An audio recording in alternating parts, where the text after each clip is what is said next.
राजस्थान में वसुंधरा पर दांव खेलेगी बीजेपी या वसुंधरा विरोधियों को मिलेगा मौका। राजस्थान में पीएम मोदी हो सकते हैं चेहरा। राजस्थान में विधानसभा चुनाव होने में अब 1.5 साल का ही वक्त बचा है। पार्टी के अंदर खींचतान मची हुई है। पार्टी 3 गुटों में बटी हुई है। पहला गुट पूर्व सीएम वसुंधरा राजे सिंधिया का है, दूसरा राजस्थान बीजेपी अध्यक्ष सतीश पुनिया का, तीसरा केंद्रीय मंत्री गजेंद्र सिंह शेखावत का। तीनों ही खुद को सीएम पद का उम्मीदवार बता रहे हैं, लेकिन बात लोकप्रियता की हो तो शेखावत और पुनिया दोनों ही वसुंधरा से छोटे नजर आ रहे हैं। दोनों का प्रभाव सीमित है, 2-3 जिलों तक ही उनकी आवाज सुनी जाती है, जबकि वसुंधरा 10 साल प्रदेश के सीएम रही हैं।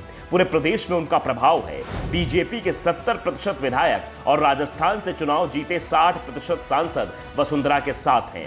राजस्थान में वसुंधरा की लोकप्रियता पीएम मोदी के समान है। राजस्थान का कोई भी नेता उनके आसपास नहीं है। वसुंधरा की इसी मजबूती को देखते हुए सतीश पुनिया और गजेंद्र शेखावत ने हाथ मिला लिया है। दोनों वसुंधरा की राह रोकने की कोशिश में जुट गए हैं। दूसरी ओर वसुंधरा सीएम की कुर्सी पर नजर लगाए बैठी हैं। उनके समर्थक जोश में हैं, पार्टी पर लगातार दबाव बना रहे हैं। राजस्थान बीजेपी में अधिकतर लोग मानते हैं कि वसुंधरा बीजेपी का सीएम फेस होती है तो बीजेपी की सरकार तय है, वो आसानी से सत्ता तक पहुंच जाएंगी। लेकिन वसुंधरा विरोधी गुट किसी भी कीमत पर उन्हें सीएम की कुर्सी पर नहीं देखना चाहता। जयपुर से लेकर दिल्ली तक राजस्थान बीजेपी की गुटबाजी ने शीर्ष नेतृत्व की नींद उड़ा रखी है।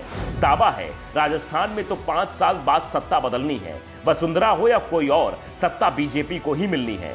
गुटबाजी की बात है तो वो कांग्रेस में भी बहुत है। गहलोत और पायलट की नहीं बनती है। ऐसे में वसुंधरा की जगह नया नेतृत्व सामने लाया जाए। राजस्थान में बीजेपी के पास वसुंधरा जैसा चेहरा नहीं है, लेकिन फिर भी पार्टी उन पर दांव लगाने को तैयार नहीं है। तो इसके पीछे दूसरी ही कहानी है। दरअसल बात 2018 की है। बीजेपी राज्य में नया अध्यक्ष नियुक्ति करने की तैयारी कर रही थी। पीएम मोदी के करीबी गजेंद्र सिंह शेखावत का नाम तय हो गया था। अमित शाह पार्टी के राष्ट्रीय अध्यक्ष थे, उन्हें नाम ऐलान करना था, लेकिन वसुंधरा ने वीटो लगा दिया। उन्होंने प्रदेश अध्यक्ष के लिए अरुण चतुर्वेदी का नाम आगे चला दिया, लेकिन अमित शाह भी अड़ गए। गजेंद्र शेखावत का नाम पीएम मोदी की लिस्ट से निकल कर आया था, इसलिए वसुंधरा को मनाने की कोशिश हुई, लेकिन वसुंधरा शेखावत के नाम पर तैयार नहीं हुई। अमित शाह को झुकना पड़ा, लेकिन वसुंधरा की भी नहीं चली। गजेंद्र शेखावत प्रदेश अध्यक्ष नहीं बने, अरुण चतुर्वेदी को भी कमान नहीं मिली। समझौते के बाद मदन लाल सैनी को प्रदेश अध्यक्ष बनाया गया। इसके बाद 2019 में जब विधानसभा चुनाव हुए तो अमित शाह ने सुझाव दिया 5 साल की एंटी इनकम्बेंसी है, इसलिए उम्मीदवारों के टिकट बदले जाएं, लेकिन वसुंधरा ने इस नीति का विरोध किया।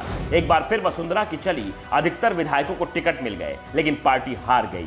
अब फिर चुनाव की तैयारी है। वसुंधरा इस बार समझौते के मूड में तो हैं, लेकिन शर्त है कि उन्हें सीएम उम्मीदवार बनाया जाए। लेकिन इस बार राज्य में वसुंधरा विरोधी खेमा भी मजबूत है, वो उन्हें रोकने में जुटा है। फॉर्मूला बताया जा रहा है कि 2018 में चुनाव वसुंधरा के नाम पर हुआ, नतीजा पार्टी हार गई। 6 महीने बाद 2019 में चुनाव पीएम मोदी के नाम पर हुआ, नतीजा राज्य की सभी 25 सीटें बीजेपी के पास आ गई। ऐसे में केंद्रीय नेतृत्व ने संकेत दिए हैं कि राजस्थान में विधानसभा चुनाव पीएम मोदी के नाम पर होगा। अमित शाह भी संकेत दे चुके हैं कि राजस्थान चुनाव में राज्य के किसी शख्स को चेहरा नहीं बनाया जाएगा। पार्टी के संकेतों से वसुंधरा समर्थक खेमे में बेचैनी है, जबकि विरोधी खेमा खुश है, क्योंकि चुनाव के बाद सत्ता मिली तो उसकी भी लॉटरी लग सकती है। Bureau report, the such.